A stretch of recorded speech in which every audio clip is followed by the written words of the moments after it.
ये तो पूछने वाली बात ही नहीं है। लैलतुल कदर में जितनी दुआएं याद हों उतनी कर लेनी चाहिए। सोच किसके बाद? जब देख लिया उसके बाद।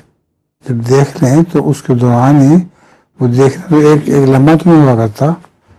देखने की कैफियत है जी, वो कुछ ऐसा ठहरती है। उस सारे अरसे में जिसमें लैलतुल कदर की कैफियत है उसमें जितनी दुआएं आप कर सकती हैं करें।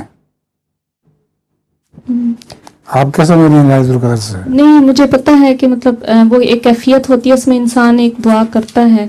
तो मैं ये कह रही थी कि जिस शख्स को ये मतलब वो कहता है कि मुझे ये कैफियत अल्लाह ताला के फजल से अता हुई है, तो बाद में जितनी दुआएं कर सकता करे। तो जब उसने मतलब उसके बाद लैलतुल कदर के बाद जो बाकी दिन आते हैं उसकी जिंदगी की बाकी जो है वो फिर उसको क्या, ये मैं दुआएं करता रहे इसी तरह।